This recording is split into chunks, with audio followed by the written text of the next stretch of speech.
The desert is a living entity.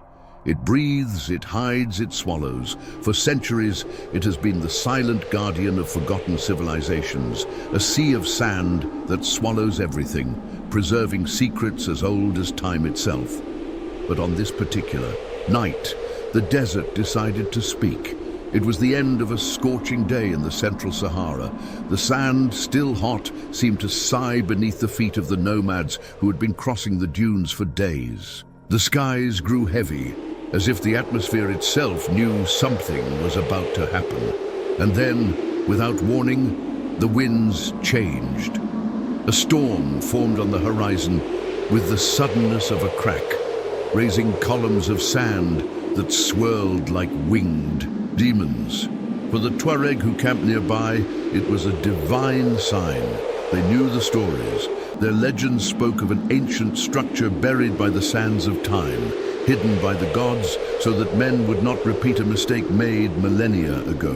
That storm wasn't just a natural phenomenon. It was a whisper from the past, trying to break free. 3 days later, when the winds had calmed and the sky had regained its deep blue hue, something extraordinary was revealed. A structure emerged from the ground as if it had been spat out from the bowels of the planet. A pyramid, but not like the Egyptian ones we know. This one was black, metallic, with surfaces as smooth as volcanic glass. Its apex was perfect, mathematically immaculate, and on its surface a symbol pulsed faintly with a blue glow. A spiral, surrounded by inscriptions in a language never before seen. The discovery struck like a bolt of lightning across the scientific community. Within 24 hours, helicopters from international agencies were flying across the Sahara, and emergency camps were being set up in the vicinity of the pyramid. The entire world turned its eyes to that spot on the map where the sand had revealed something that had not been recorded in any history book. At the center of it all was Dr. Lena Moreau, a French archaeologist and linguist who specialized in pre-ancient civilizations, those that supposedly never existed. Lena was 42 years old, with a background marked by academic disbelief and an obsession to uncover connections between civilizations that historians stubbornly kept separate. When she received the image of the pyramid on her cell phone, sent by a former colleague in the Sahara, she dropped everything, including her final credibility, and boarded the next plane. Standing next to Lena was Kamal Dastan, an Iranian anthropologist and expert on Mesopotamian culture and the mystical traditions of the desert. Kamal was not just a scientist, he was a storyteller. And when he saw the symbol at the top of the pyramid, he blanched. It was something he had only seen in manuscripts that mainstream academia considered forgeries, but that his grandfather swore were real. According to her family legend, the symbol represented the guardian of the lost horizon, a being sent not by gods, but by those who came before them. In the early days of the expedition, a strange energy filled the camp. Electronic equipment would fail near the pyramid.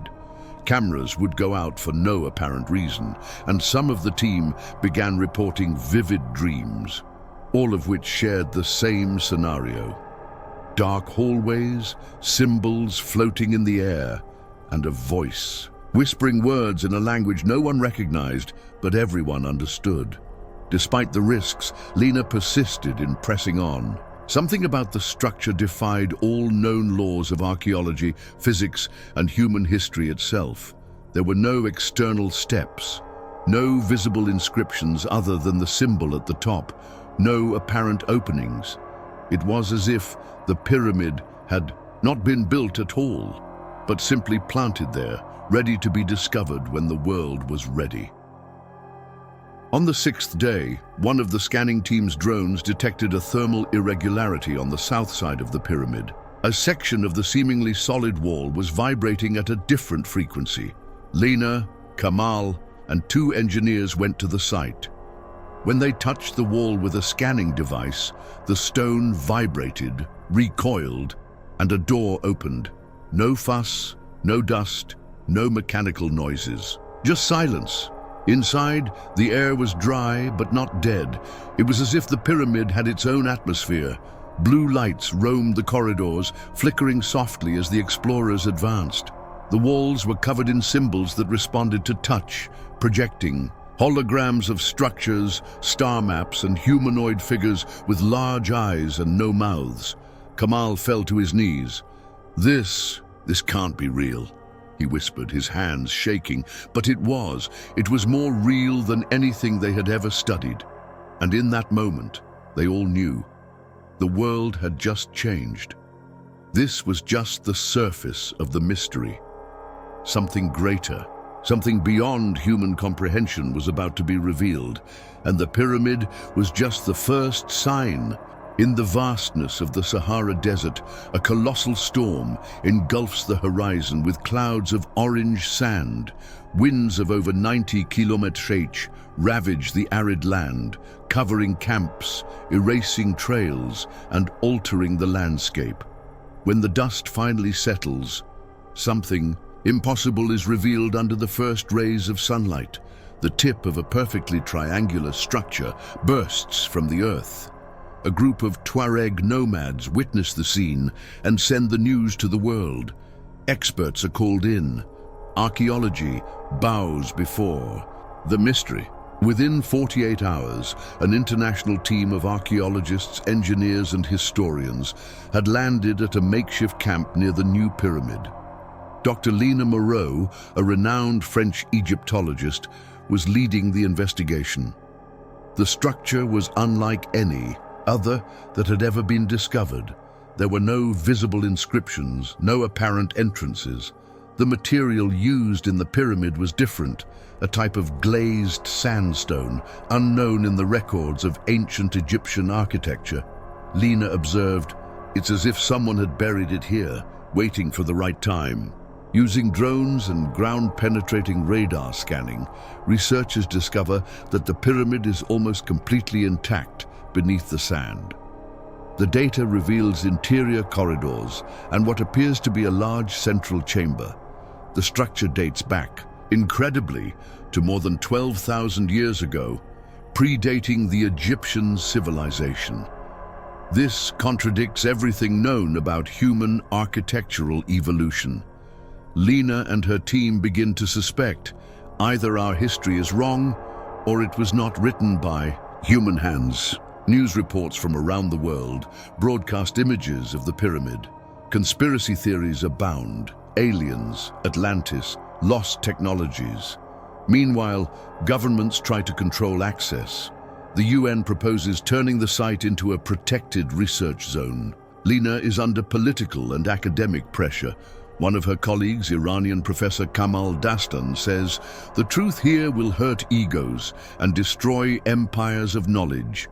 That is why they will try to bury it again." During a closer look with drones, a symbol is detected at the apex of the pyramid, something like a spiral eye inside an inverted triangle. Lina compares it to ancient inscriptions on Sumerian artifacts and finds similarities.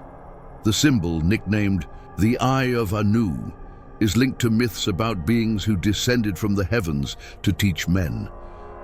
The discovery reignites the debate about astronaut gods.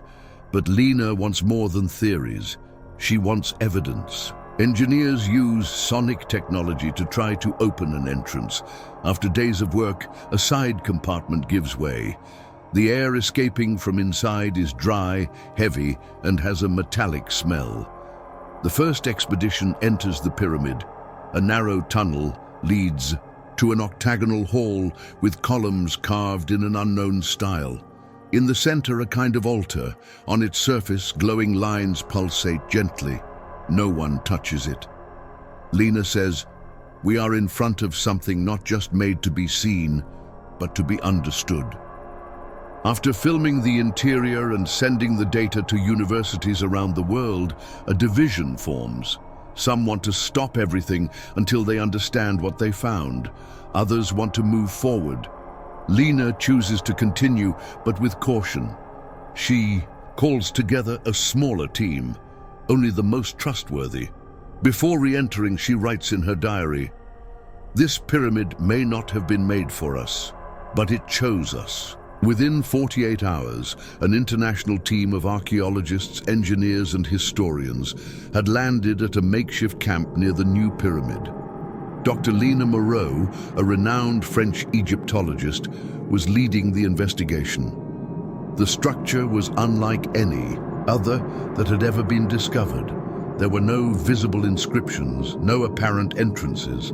The material used in the pyramid was different, a type of glazed sandstone, unknown in the records of ancient Egyptian architecture. Lina observed, "It's as if someone had buried it here, waiting for the right time." After the tense silence of the night, the first rays of sunlight once again bathed the newly emerged pyramid. The winds had died down, as if the desert itself were holding its breath. Dr. Hassan and his team were standing before the inexplicable, a colossal structure completely absent from any historical record. It had no visible inscriptions on the outer walls, nor any architectural features that would fit in with the known pyramids of Egypt, Sudan, or Central America. One of the assistants brought in soil scanning equipment, and they soon detected something even more intriguing. Underground chambers that seemed to extend beyond the visible base of the pyramid. The pattern of the tunnels was irregular, as if they followed some hidden purpose. Meanwhile, on academic networks, the first images of the pyramid were going viral. Theorists, experts, and curious people were launching theories. Some said it was a hoax, others called for military intervention. But there, in the desert, the group of archaeologists was about to open a passage sealed by time. Hassan ordered a crack to be opened on the eastern side. The clang of tools against stone echoed until a sharp crack indicated something breaking. An ancient smell, almost sweet and at the same time putrid, escaped through a fissure. The adventure was beginning to transform into something deeper, a plunge into the unknown. The interior of the pyramid was surprisingly cold. When they opened the crack on the east side, they revealed a narrow corridor carved with pinpoint precision into a type of black stone that none of the archaeologists could immediately identify. The walls did not display traditional hieroglyphics, but rather geometric symbols and spirals that seemed to pulse subtly in the light of their lanterns. Each footstep echoed, amplified by an unusual acoustic, as if the walls were absorbing and returning sound at a different frequency. The sensation was disconcerting, like walking inside a living organism. In the background, they heard something that resembled a constant, almost inaudible hum, as if the pyramid itself had a slowly beating heart. At the end of the corridor, they found a circular chamber. In the center was a humanoid statue with undefined features, neither Egyptian nor African nor alien, but a strange fusion of all. The statue held a smooth black sphere from which emanated a subtle heat. Upon touching the sphere, one of the assistants fainted immediately. His pulse was normal, but he was mumbling phrases in an unknown language. The group hesitated. The pyramid was not just an ancient building. It seemed to be a container for something larger, perhaps alive. The question arose, should they continue, or should they seal everything up and leave? Hassan ordered the sphere to be taken outside, against the advice of the more cautious. The object appeared to be made of a material that absorbed light. They placed it under analysis at the camp, but no instrument could penetrate its surface. They tried radiation, magnetic fields, and thermal tests. Nothing worked. Meanwhile, the assistant who had fainted remained unconscious, mumbling words in a language that would later be identified as a phonetic variation of the first Proto-Afro-Asiatic languages. The strangeness grew. How could a simple object cause such a reaction? At night, the sphere began to emit a pulsating blue glow in sync with the assistant's restless sleep. When they tried to return it to the inside of the pyramid, the entrance seemed to reject it. A strong wind blew from inside to outside, knocking everyone around it down. That was when Hassan noticed something even more disturbing. The compass he always carried with him had been spinning wildly ever since the artifact had been removed. The pyramid wasn't just a tomb or a temple. It seemed to be part of a much older mechanism, perhaps an anchor for something that wasn't meant to be moved. The next morning, the team was awakened by an unexpected phenomenon. A series of lights in the sky, in broad daylight, moving in circular patterns above the pyramid. Satellites from the local space agency picked up the anomaly, and authorities quickly began to mobilize. Within hours, military drones were flying over the area, albeit discreetly. Hassan received a notice from the government asking for a full report on the operation. Tensions were rising. They were on the edge between science and political intervention. And most disturbing of all, each time the sphere pulsed, electronic instruments failed, clocks stopped, and some team members reported severe headaches. During a routine measurement, they detected infrasound emissions coming from the base of the pyramid. These waves, although imperceptible to the human ear, could affect the brain and induce hallucinations. Some began to doubt their own sanity. Hassan, however, stood firm. He had excavated the tombs of forgotten kings, buried cities and caves with impossible inscriptions. But he had never seen anything like this. It was as if the sky were responding to the pyramid's awakening, as if it had all been synchronized for millennia. One of the archaeologists found, buried in a hidden niche in the structure, a set of very thin metal plates covered with inscriptions similar to those in the inner chamber. They were nearly transparent and gave off a faint glow when exposed to light. The youngest of the group, a linguist named Raphael, began to analyze them obsessively. He claimed that the inscriptions were not just decorative, but rather a code, a mathematical language, perhaps an early form of programming. After days of sleepless nights, Raphael revealed what he believed to be the first possible translation. The cycle returns. The key is time. Awakening begins with the sand. No one understood it right away, but something changed that day. A new corridor was discovered inside the pyramid, as if a part of it had reconfigured itself, driven by the team's actions. It seemed crazy, but it was as if the pyramid was reacting, adapting to the behavior of the invaders. Hassan began to fear not only what they might find, but what they might unleash. With the entrance to the new corridor, the signs of anomalies intensified. The place seemed to emit vibrations that directly affected the senses. Some reported hearing voices, not in their ears, but in their minds. You're too late. It can't be opened. Time has been broken. These messages were vague but repeated. Raphael began to show strange symptoms, automatic narration of unknown texts, fixed eyes, shaking hands. Hassan decided to isolate part of the team in separate tents, fearing a collective outbreak. A geologist suggested a shocking hypothesis. The pyramid could have been built to contain rather than to protect. The structure was made of a material that resisted time and heat, but now seemed to slowly disintegrate with each human interference.